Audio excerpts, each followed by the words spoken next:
गीता जी का पाठ 7वां अध्याय ज्ञान विज्ञान योग। 7वां अध्याय में ज्ञान विज्ञान योग का चर्चा किया गया है। ये ज्ञान विज्ञान योग क्या है? 1 से 10 श्लोक।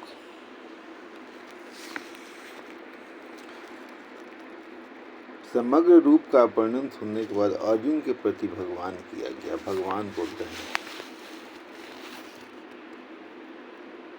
मय्या सक्त मना पार्थ योगम युञ्जन मदाश्रय असंशयं समग्रं मा यथा ज्ञास्यसि तच्छृणु।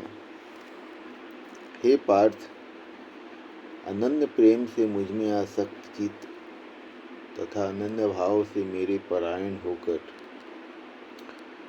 योग में लगा हुआ तुम जिस प्रकार से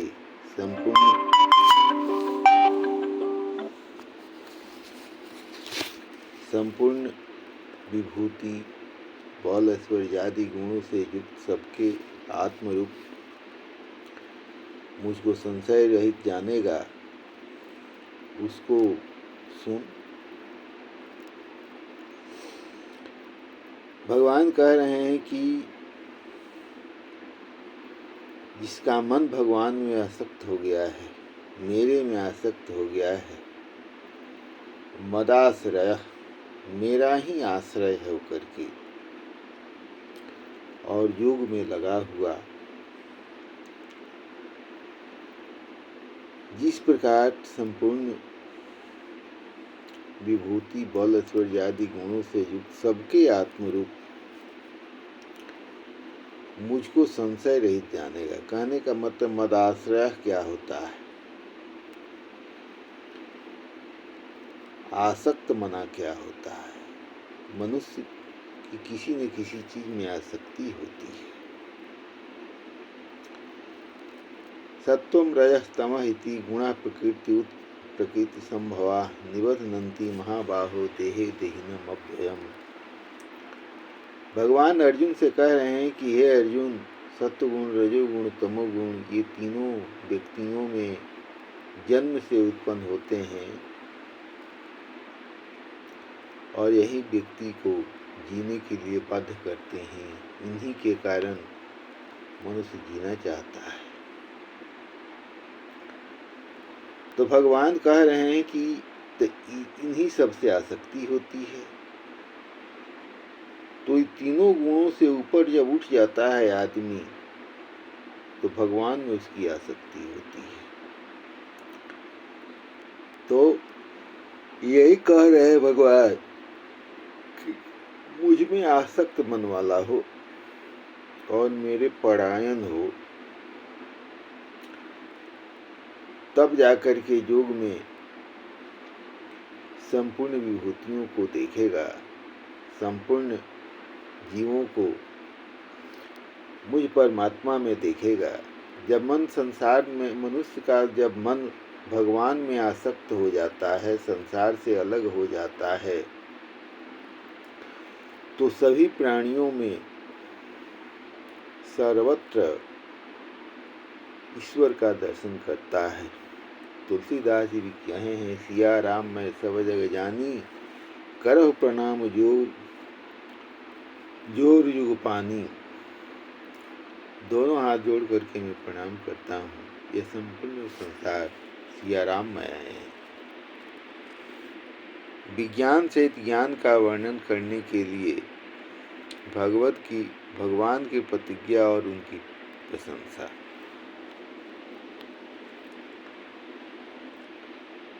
ज्ञानम ते अहम सभी ज्ञानम इदम वक्ष्याम्यशेषतः यत् ज्ञात्वा नेह भूयो अन्यत् ज्ञातव्यम अवशिष्यते। मैं तेरे लिए इस विज्ञान सहित तत्व ज्ञान को संपूर्णता से कहूँगा, जिसको जानकर संसार में फिर कुछ भी जानने योग्य शेष नहीं रह जाएगा। भगवान कह रहे हैं कि सभी ज्ञानम विज्ञान सहित तत्व ज्ञान को पूर्णतः कहेंगे। अब अगले श्लोक में भगवान बता रहे हैं कि भगवान का स्वरूप को तत्व से जानने का दुर्लभता है, ये संभव नहीं हो पाता है जल्दी। भगवान कह रहे कि मनुष्यानां सहस्रेषु कश्चित् यतति तिष्ठेत् कश्चित् यतति सिद्धयेत् यत्तामपि सिद्धानां कश्चित् मां वेति तत्वतः। भगवान कह रहे हैं कि हजारों मनुष्यों में कोई एक सिद्धि के लिए कोशिश करता है और वो सिद्धि करने के यत्न करने वालों में भी कोई भी मुझको तत्व से एक जानता है। कश्चित् मां वेति तत्वतः, वास्तव रूप में कोई एक ही जानता है। कहने का अर्थ है कि भगवत प्रेम हो, संसार से मन हटे, ये तो सभी लोग चाहते हैं। फिर चाहने से क्या हो जाता है? चाहना तो सब कुछ नहीं होता है। तो सिद्धि के लिए कोशिश करते हैं हजारों मनुष्य, और उसमें भी कोई एक को यथार्थ रूप से जान पाता है। यही भगवान ये तीसरे श्लोक में बता रहे हैं। कहने का अर्थ है कि जब मन संसार से अलग होगा तो भगवान में लगेगा, और जब भगवान में लगेगा और मन संसार से आपका अलग हो गया है तो आपको स्वयं नींद आने लगेगी। सोते समय आपके मन में किसी भी प्रकार का विचार आएगा ही नहीं, और जब विचार नहीं आएगा तो नींद आने में कोई दिक्कत नहीं है, और जब नींद आने लगेगी तो आपकी सभी समस्याओं का समाधान हो जाएगा। भगवान अपरा और परा प्रकृति के स्वरूप का वर्णन कर रहे हैं। भगवान बता रहे हैं भूमिरापो अनलो वायु खम मनो बुद्धिरेव च अहंकार इति मे भिन्ना प्रकृति अष्टधा अपरेयमितस्त्वन्यां प्रकृतिं विधि मये परां जीवभूता महाबाहो यदं धार्यते जगत। पृथ्वी जल अग्नि वायु आकाश मन बुद्धि और अहंकार,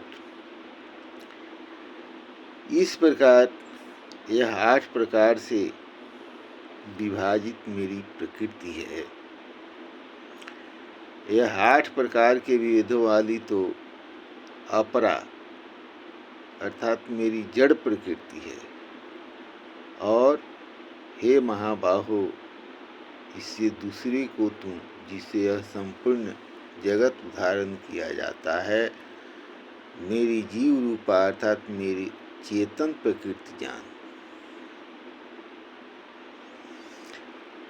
भगवान बता रहे हैं कि हे अर्जुन, यह पृथ्वी है, जल है, अग्नि है, वायु है, आकाश है, मन है, बुद्धि है और अहंकार है। इस प्रकार यह 8 प्रकार से विभाजित मेरी प्रकृति है।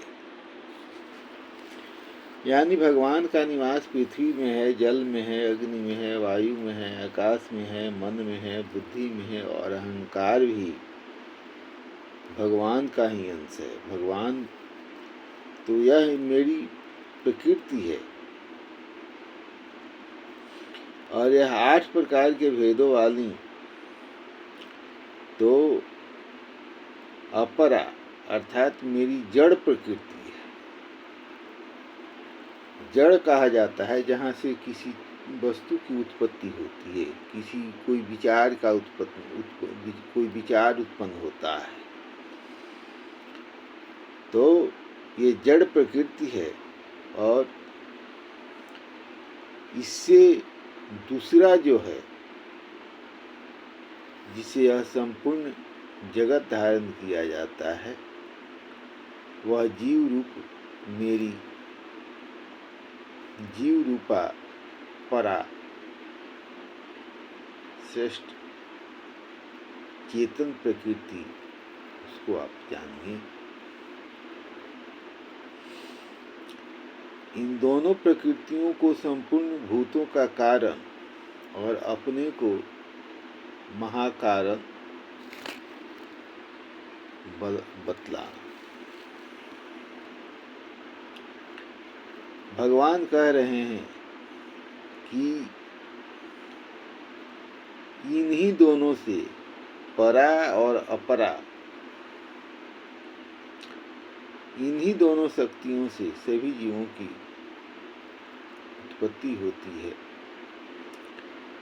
एतद्योनीनि भूतानि सर्वानीत्युपधार्य अहंकृतस्नस्य जगतः प्रभवः प्रलयस्तथा।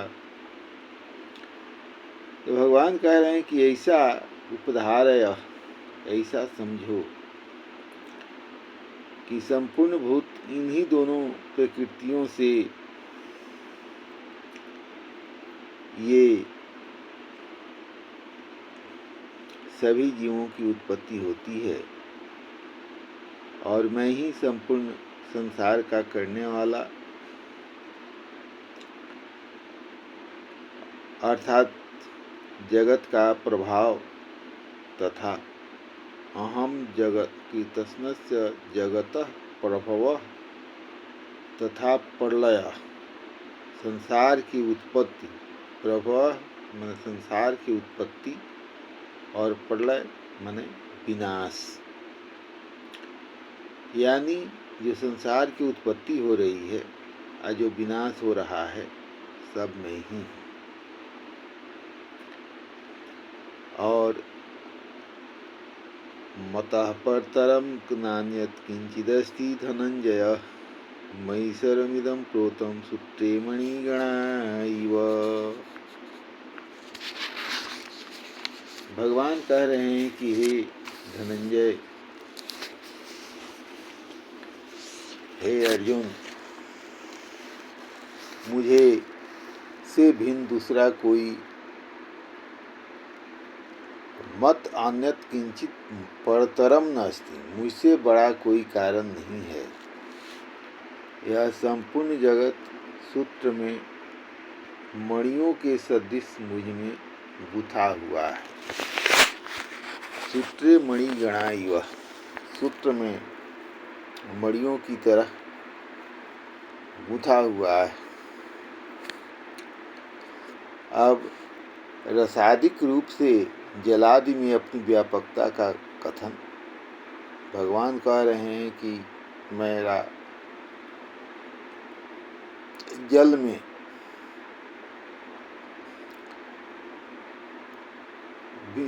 भी व्यापकता है, जल में भी मैं हूँ। रसो अहम अप्सु कौन्तेय प्रभास्मि से सूर्ययो, प्रणवः सर्ववेदेषु शब्दः खे पौरुषम निषु। तो भगवान बता रहे हैं कि मेरा कहाँ कहाँ है, मैं कहाँ कहाँ रहता हूँ। तो भगवान कह रहे हैं कि हे अर्जुन, हे कौन्तेय, मैं जल में रस हूँ, शशि सूर्ययो प्रभा, चंद्रमा और सूर्य में प्रकाश हूँ। सर्ववेदेषु प्रणवः, संपूर्ण वेदों में ओंकार हूँ। खे शब्द, आकाश में शब्द, और निषु पौरुषम, पुरुषों में पुरुषत्व हूँ।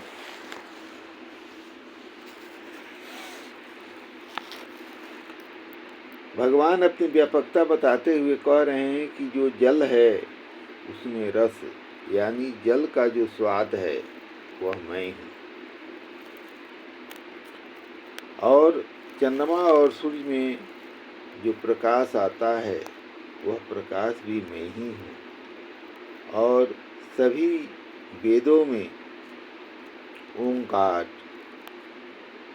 यानी ओम शब्द का उच्चारण करके हम किसी भी वेद मंत्र का उच्चारण करते हैं, भले उस मंत्र के आगे ओम नहीं लिखा है, लेकिन ओम कहते हैं। क्यों? कि ओम शब्द जो है भगवान के लिए आया है, भगवान को ओम कहा गया है। गुरबाणी में भी यह कहा गया, एक ओंकार सतगुरु प्रकाश। तो ओम शब्द कोई भी वेद मंत्र का उच्चारण किया जाता है तो पहले किया जाता है, इसलिए किया जाता है क्योंकि वह ओंकार शब्द जो है भगवान का उच्चारण है, भगवान का नाम है। और आकाश में शब्द और पुरुषों में पुरुषत्व हूँ, यानी पुरुषों में पुरुषत्व का अर्थ है कि जो आप कुछ करते हैं वह भगवान की दया है, भगवान की कृपा है, ऐसा आप समझिए। पुण्यो गंधः पृथिव्यां च तेजश्चास्मि विभावसु जीवानां सर्वभूतेषु तपश्चास्मि तपस्वीषु। पृथ्वी में पवित्र गंध और अग्नि में तेज हूँ तथा संपूर्ण भूतों में उनका जीवन हूँ और तपस्वियों में तप हूँ। यानी कोई तपस्वी तप कर रहा है तो जो तप हो रहा है वो भगवान की रूप है, और सभी जीवों में उसका जो आत्मा है जिससे कि जीवन चलता है वो भगवान है। और अग्नि में तेज होता है जिससे कोई चीज़ जलता है, यह भी भगवान का रूप होता है। और पृथ्वी में पवित्र गंध होता है। तो ये गंध क्या है?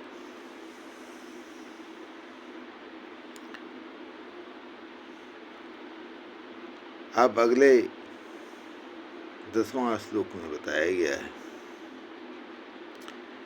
बीजं मां सर्वभूतानां विद्धि पार्थ सनातनं बुद्धि बुद्धिमतामस्मि तेजः तेजस्विनामहम्। भगवान कह रहे हैं कि मैं सभी जीवों का मैं मूल कारण हूँ, मुझसे ही सभी जीवों की उत्पत्ति होती है। हे पार्थ, हे अर्जुन, तो इस सनातन परंपरा है, इसका मूल कारण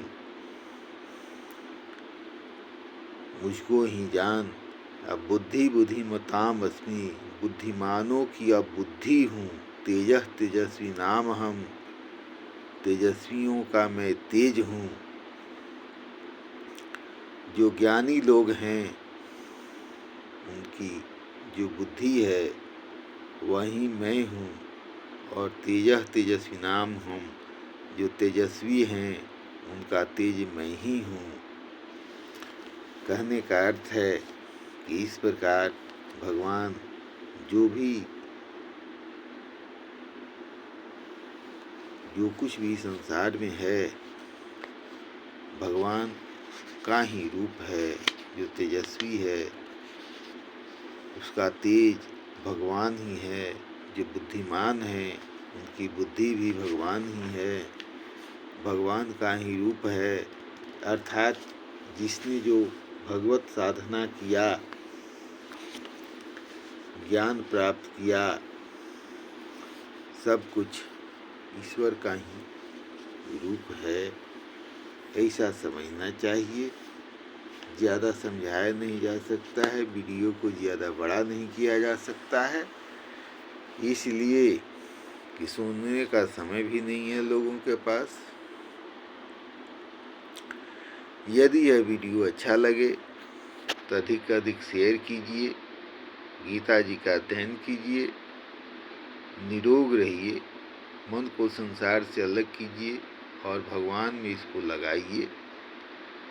जो जितना इसको सुनाता है, तो जब हम सुना रहे हैं तो हमको पुण्य हो रहा है, तो आप भी इसका अगर शेयर कीजिएगा तो आपको भी पुण्य होगा।